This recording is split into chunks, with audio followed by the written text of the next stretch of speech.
Good morning, Bill Earl, National Association of Beverage Importers. The last thing we need is higher tariffs on Mexican beer entering this hot summer. Amen. My question is, Kellie, I think, proposed a good idea, which was to look at this from the standpoint of the Trump administration. The Trump administration has indicated that they would, maybe with conditions like the rethink TPP. The three NAFTA countries represent 25% of TPP. Couldn't this be repackaged as not NAFTA, but 25% TPP? Everybody gets a victory and they go away happy. That is a really interesting question. Let's deal with it. Kellie, your name was mentioned, so let's pitch it to you first. But if I could ask the panelists when you respond, if you could keep your answers relatively short, because we have several questions, we'd like to get to as many as possible. I'll be really short. I wish, but I don't think so. I think that the floating of TPP was a floating. I don't think it was terribly substantive, and I think we'll probably be dealing with NAFTA in the NAFTA context. I would just simply add that we don't want to see TPP for dairy with Canada because they once again skated out of doing strong commitments. The dairy access they offered in TPP to the U.S. was minimal. You know, it was one of the reasons we had pause in our support for TPP. We did support it, but it was more on the non-tariff issues than it was on tariff access.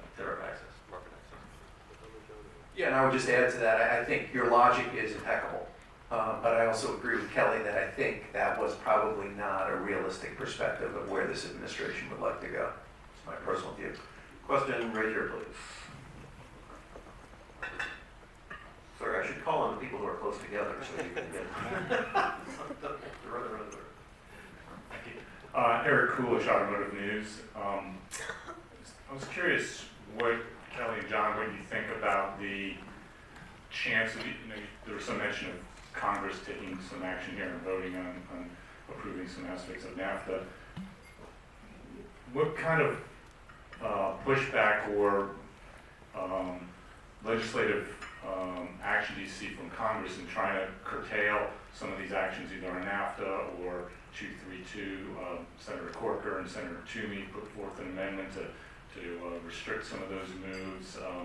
You've seen some other pushback lately. So with the overall environment, the pushback on the immigration, the separation of families and so forth, do you see Congress getting some more voice on some of this and trying to block some of these moves or take back some of this constitutional authority on trade? Yeah, Eric, I think it's a great question. Congress absolutely has a role here, certainly an oversight role.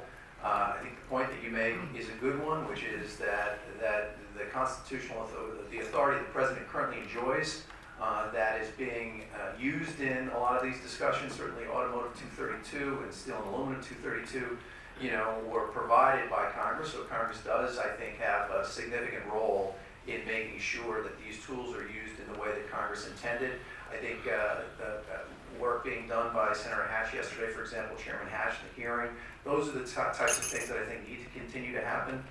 Whether there's a legislative vehicle to address some of these things is really sort of a question more for Capitol Hill than it is for us. But we are certainly making sure that we continue to engage with both branches of government to make sure that they understand what's at stake here. Yeah, I mean, the parallel that I draw is I feel like on trade law, we're in a situation that some small towns in the South might have been in years ago where public dancing was outlawed and it was on the books and everyone kind of laughed, haha, public dancing's outlawed, until a conservative pastor moved to town and was like, yeah, I'm going to enforce that law. That's where we are right now. I think they made a movie about that. It's the footloose theory. No, but it's real. I mean, he's not doing anything illegal. And so it will take courage from Congress, which is currently lacking, to move that. And, I think that, yes, I was encouraged by yesterday's hearing. I was encouraged by our testimony last week, Eric.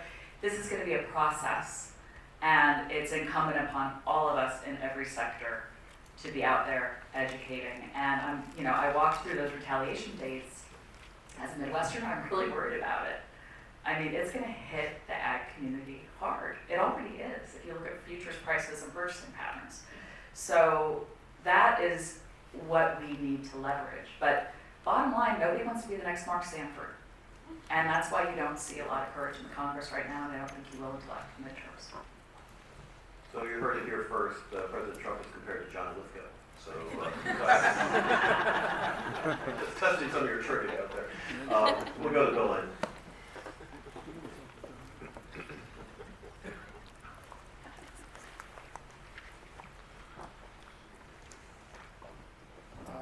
Bill Lane, Trade for America.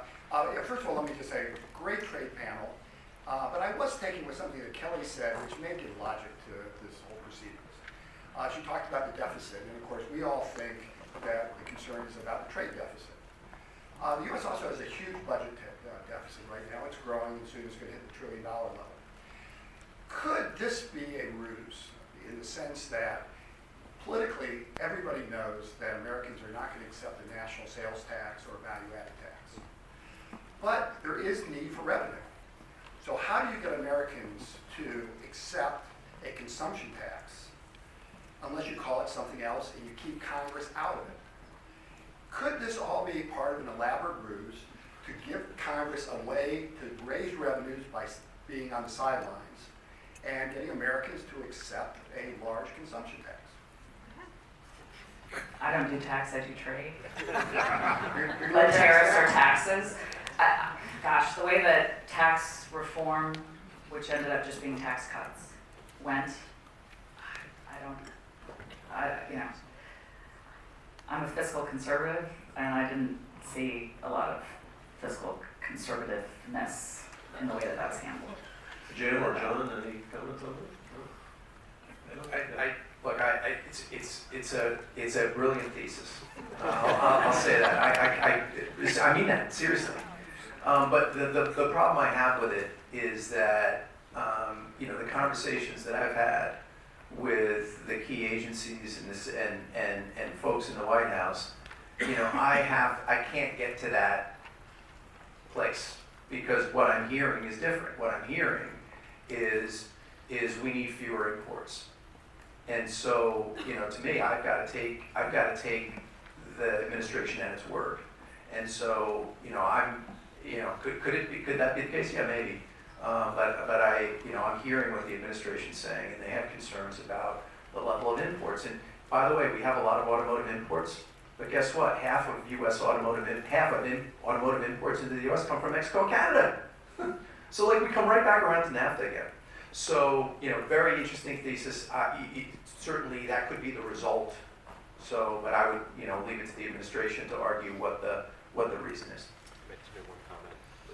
I would agree, John, with your observation. I think it's less about, I don't think it's about raising revenue. I think it is more about leverage. I think the president is serious with the approach he's outlined. This is an effort to maximize leverage to make progress against reducing the trade deficit. And the key is going to be not overplaying that to the point that it does real damage. We've touched upon some of that potential damage. It concerns all of us. It concerns everybody in this room. But I think it's more about leverage than it is about revenue.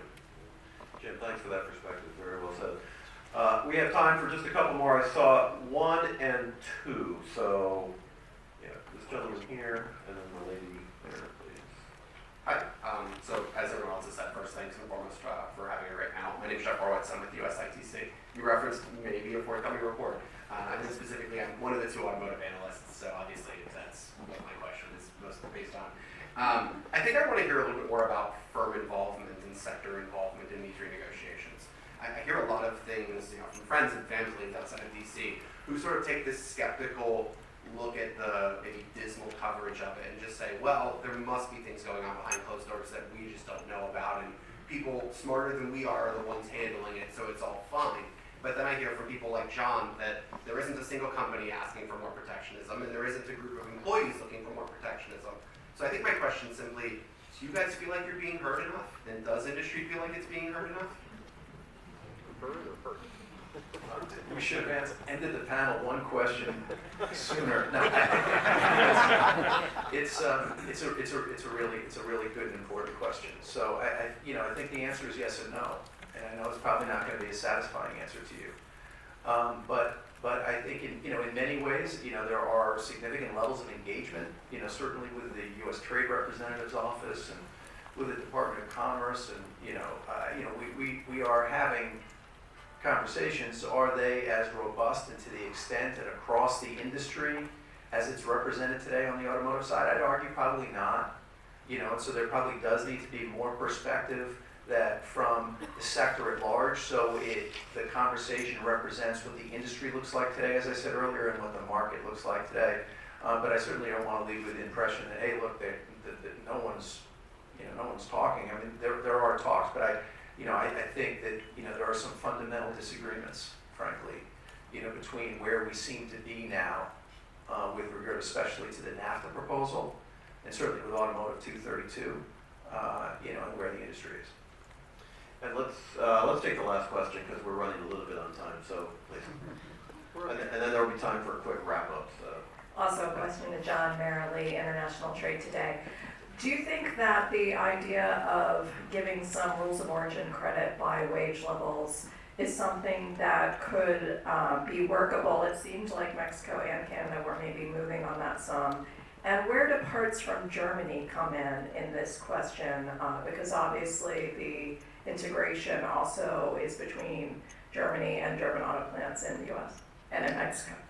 Yeah, so on the first question, the answer is it depends. It's going to depend on a number of things. What is the level of labor value content for those of you scoring at home?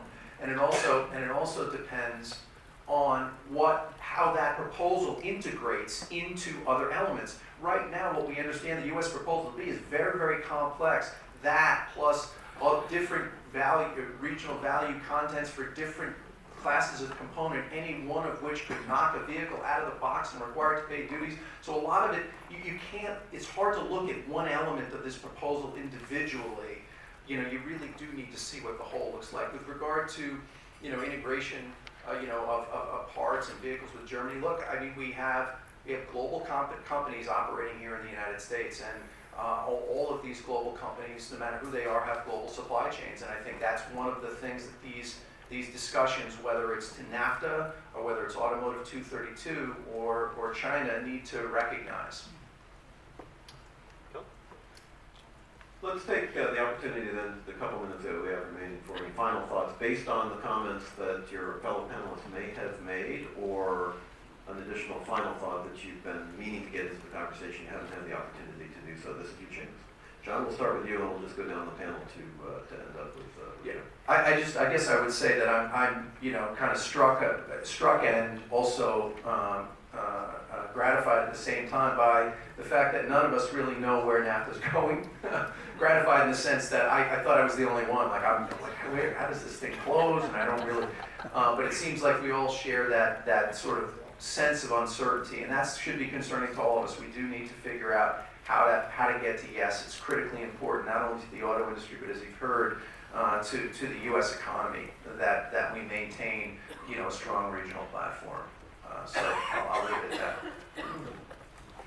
I honestly don't have anything other to add other than this is worth fighting for. I mean, the trilateral NAFTA agreement has been what's allowed us as North America and as the United States of America to compete effectively with Asia, with Europe, and everywhere. We need to work hard.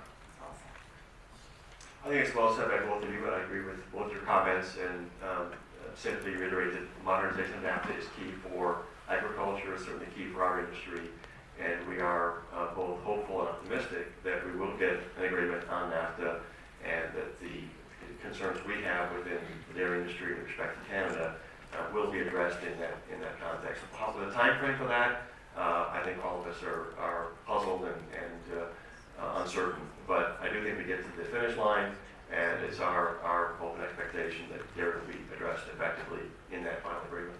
I just want to do a couple things before we ask all of you to join me in thanking our panel, and that is to simply reiterate the comments that the panelists have made. Look, we all focus on these issues from our unique perspectives, and indeed you do as well, and that's natural and it's normal. But we are in a battle for trade, ladies and gentlemen, and what Kellie just said is relevant. It's worth fighting for, but it's not just worth it. If we don't fight for it, we ain't going to win this battle. And this is something that directly impacts people's lives. We have to be understanding of the downside of trade for some people and understanding of the upside for the majority. And I think that's where I'd like to see this conversation come out, understanding that, and also going into the sectors and the points that have been made to help us understand better and clarify some of these very complicated issues has been very relevant and important for me. Ken, I want to thank you, not just for your leadership in keeping this issue at the forefront in Washington, but also from a very narrow perspective, including me in this conversation, because it's been a lot of fun. And I will ask all